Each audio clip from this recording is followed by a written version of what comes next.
Hello, this is a special edition of my show, The Story Doll Show, coming to you live from Winnipeg, Manitoba, Canada, on this Bomber game day.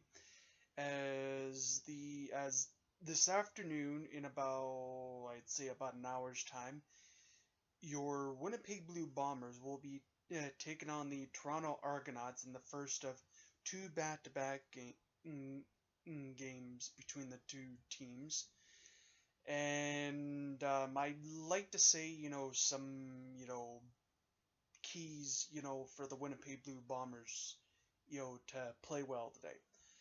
Number one, they have to get a really good start on special teams. That means on kickoff, especially kickoff return, because you want to get a really good start on special teams. That's first and foremost. And not only that, when the Bombers in Matt Nichols and the Bombers offense come on the field for the first series, they need to really establish that running game and at with Winnipeg's Andrew Harris, because in order to go into their passing game. And what I mean by establishing Winnipeg establishing their running game is they really need to create the offensive line uh, really needs to create those holes for Andrew Harris, whether it be two guys block this way, two guys block this way, one blocks down and then a couple block down this way. It's as simple as that. The offensive Winnipeg's offensive line really simply needs to make enough holes. So yeah. And then obviously on defense, what in order for Winnipeg to be successful on defense is they really need their front seven really needs to get pressure on whoever Toronto's starting quarterback is, and I'm pretty sure it is not Ricky Ray, because unfortunately Ricky Ray is out with a neck injury. Unfortunately, after taking a real nasty hit in his last start. But the thing is with Ricky Ray, he's in his late 30s. The thing is the guy should retire already. I'm not saying this to be mean to that. He's had an excellent career, but all it's gonna take another neck injury, or it's gonna take a hit to the noggin, and he's gonna have to call it quit. He's gonna have to retire because of that, and I don't think he wants it to come to that. So what Winnipeg really needs to do to get pressure on defense, like especially from the front seven, is what It doesn't matter, like the two ends, whoever they are, they really need to get pressure on the quarterback by one coming this way and then one coming the other way, and getting pressure on the quarterback that way.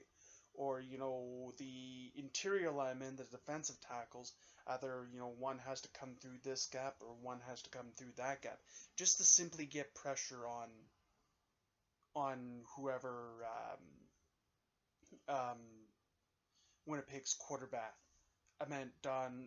Winnipeg has to get pressure on defense on, whoever the starting quarterback for the Toronto Argonauts is. So it's really simple as that. But also, Winnipeg really, and I mean absolutely, really needs to not take any stupid, unnecessary penalties that will really shoot themselves in the foot, if you know what I mean. And the most penalties that absolutely drive me nuts, because I used to play offensive line in high school and also defensive line. So, the penalties that really drive me up the wall, especially for an old lineman.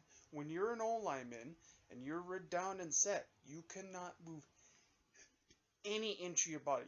You can't move your hands, or you can't go like that, or you can't even move any inch of your body. If the ref sees you move any inch of your body, ref's gonna go procedure. I believe procedure. I think it's 5-yard 10 penalty, repeat second down. Just using that as an example. Or for an offensive lineman, when they're blocking, they have to block in front, not from the back or the side, and they can't. And then for an offensive lineman, they cannot grab onto a jersey like this, because automatically right away, that's a 10-yard. The refs will automatically go right away, and I'm using this as an example. Offense number 69, 10-yard penalty, repeat first down. Like, ref's gonna call that all day long. And that's what Winnipeg really needs to really avoid. And most importantly, the Bombers offense really, and I can't stress this enough, really needs to give protection to Matt Nichols. Doesn't matter, especially on the passing plays. And that they need to give, the offensive line really needs to give Matt Nichols enough protection that he can, like, go, like, turn, and then throw, to whatever receiver he's throwing. That's going to be the key. But also what's going to be a key for Winnipeg is Matt Nichols trying to not take as many hits as possible. And I'm just using this example. This is not in any relation to the Bombers. But for example, in Thursday night's Riders game, unfortunately, Riders offensive lineman Brandon Labatt, who you all know used to play for the Winnipeg Blue Bombers, but he's now with the Saskatchewan Roughriders, which makes logical sense because Brandon Labatt is from Weyburn, Saskatchewan. But the point I'm making is unfortunately, Brandon Labatt had a slight ankle injury, but he was able to return to the game, which was good for Saskatchewan's offense because they had to bring in a defensive lineman, and like the Saskatchewan's equipment manager, or whoever is like, had to go to the truck or whatever. Hey, you put on a number 64 jersey. So that's just an example. So those are just keys on how Winnipeg is going to be successful today. Like it's really absolutely key that Winnipeg gets a good start on special teams. They get a good start on offense. Like they have to really establish that running game. Then they can go to people like a Darius Bowman, Weston Dressler, Darvin Adams, all those talented receivers and that. So that's what Winnipeg's gotta do. But they gotta really give pressure, on defense. They need to really give pressure right up, like right up the middle, or even from the cornerback. Another penalty, and that is going to drives me nuts all day, is when you're a defensive back, there's a 5-yard restriction zone. You can, give the receiver a shot, within that 5-yard restriction zone. But after 5 yards, you cannot, grab onto the receiver's jersey, or you can't go like, oh, wait, give them, a shot, because referee's going to call that right away. They're going to go, pass interference, number 8, 15-yard penalty, automatic first down. That's another penalty that just drives me up the wall. And especially today, and I thank God that that the head referee, and I really seriously hope that it's not, but I highly doubt it, it'll be Andre Pernot, who he's the type of referee that he's one of the referees I just absolutely just hate. Reason why I hate Andre Pernot, sorry for the mispronunciation, but the reason why I do, because it seems like he has a real hate on for Winnipeg, because every time he referees a Winnipeg Blue Bomber game, he makes really bad, shady calls, pardon the language, and then all the Winnipeg Blue Bomber fans are like going boo, because he made a really shitty call. So it's just plain and simple.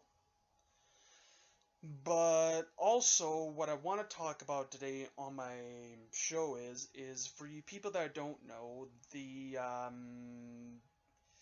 114th anniversary of when World War I started is this upcoming Saturday, July 28th. And World War I started on July 28th, 1914. Just simply because what happened is unfortunately because of the assassination of Archduke Franz Ferdinand, the heir to the Austro-Hungarian Empire, and his wife Sophie Cotet. So what happened was the Austro-Hungarian Empire wanted their own imperial police to be allowed to investigate Franz Ferdinand's murder and his wife's murder on Serbian territory. But when the Serbian government flat out rejected and said no, the Austro-Hungarian Empire took that as a justification to declare war on for Germany, the German Empire, to declare war on Serbia, which happened. So then that's when World War I started on July 28th, 1914, when Imperial German troops started shelling the Serbian capital of Belgrade. So as a result of this, unfortunately, the Russian Empire, headed by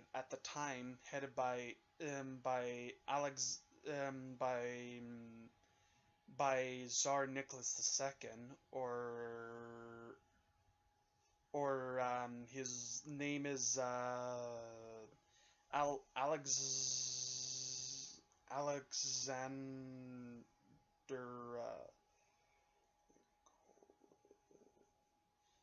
Tsar Ni- Oh, what was I going to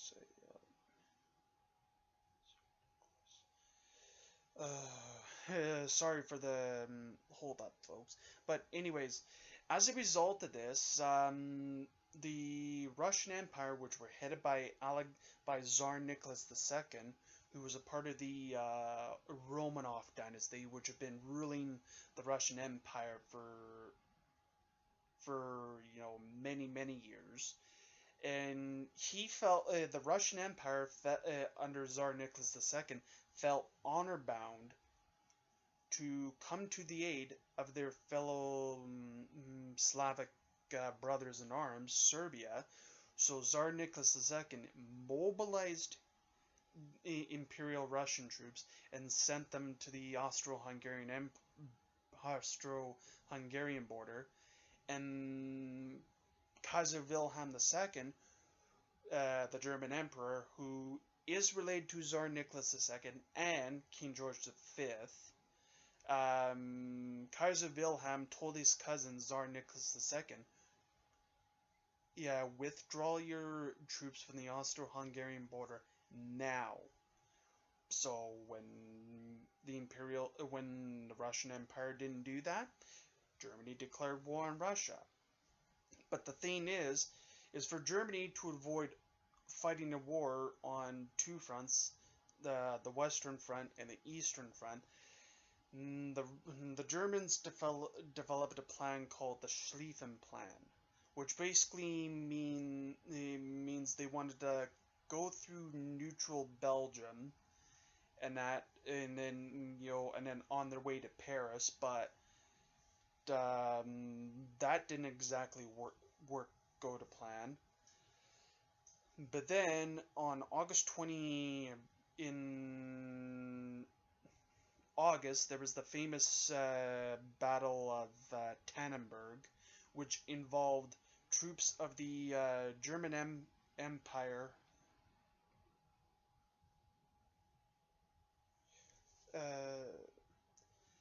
which involved troops of the German Empire and the Russian Empire to clash, and unfortunately, it resulted in the utter and complete destruction of two Imperial Russian armies. And not only that, the German military took a number of prisoners in the process. But then, this kept on going on for like for 4 years. So World War One lasted from July 28th, 1914 to November 11th, 1918. But here's the funny thing about the armistice that Germany had signed. They had signed the German Empire delegation had signed the armistice in a rail car near Copain, France. But here's the thing: the armistice on November 11th, 1918, was signed at 5 o'clock Paris time.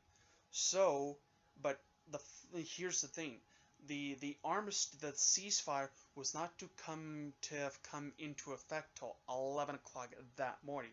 So that basically meant there was 6 more death-filled hours of bloody, brutal, and savage trench warfare, never seen on a scale before until 11 o'clock on November 11th.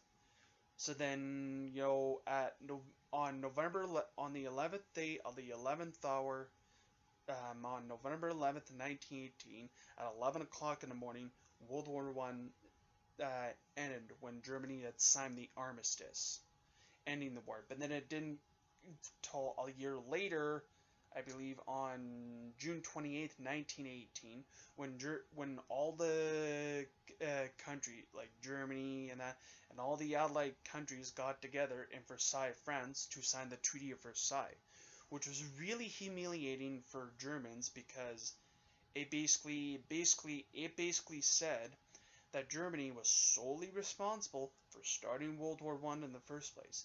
And I want to really reiterate this. Germany is in no way responsible for World War One in the first place.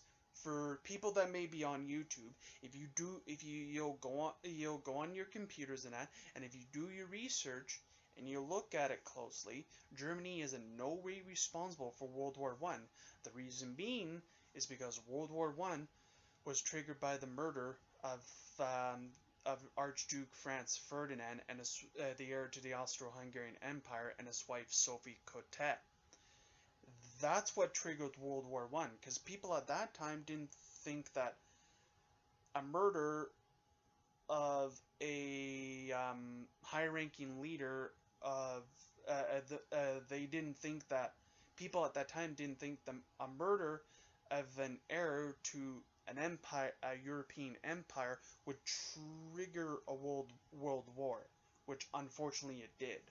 So then you had all these rival, empires just going at each other's throats. You got the British Empire, the Russian Empire, the German Empire, the Austro-Hungarian Empire, and the Ottoman Empire, and all these other countries just going at each other's throats for literally 4 years. 4 years of brutal, bloody, and savage combat never seen before in history, and which resulted in some of the most brutal trench warfare, again, on a scale never seen before. And then World War One was also the first time that chemical weapons were used. And if you don't know what might you ask, it was a thing called sulfate mustard, or it was also known by its name mustard gas, which was a chlorine-based poison gas that the Germans had developed for, in the vast quantities for military purposes. And the point of the poison gas was the sulfate mustard or mustard gas, which was a chlorine-based poison gas.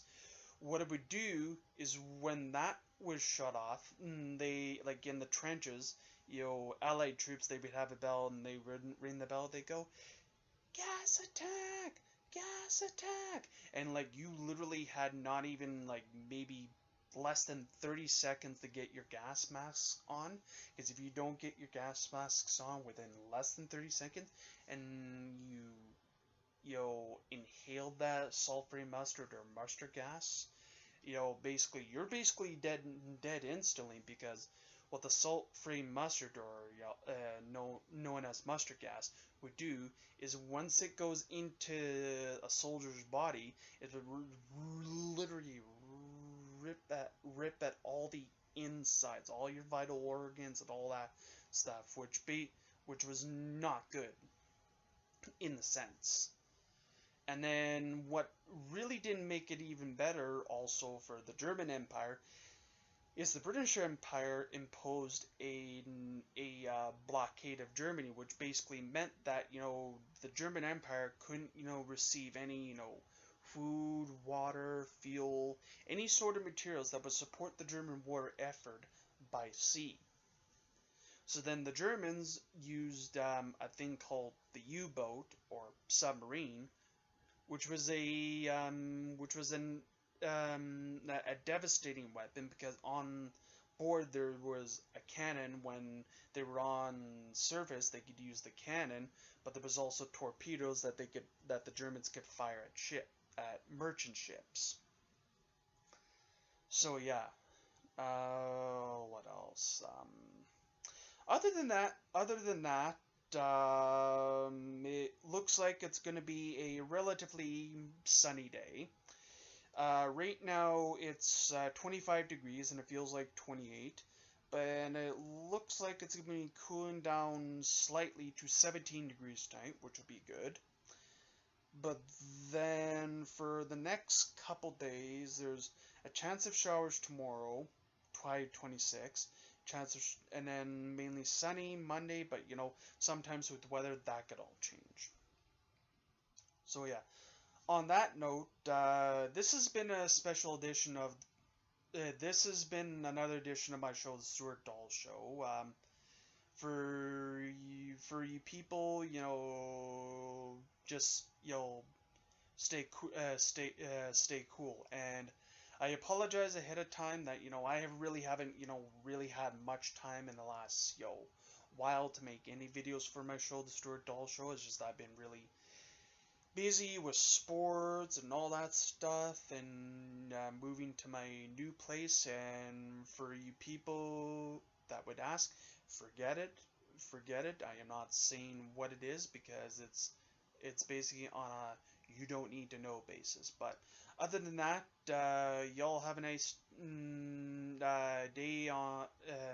day, and stay cool, my friends, and go Bombers.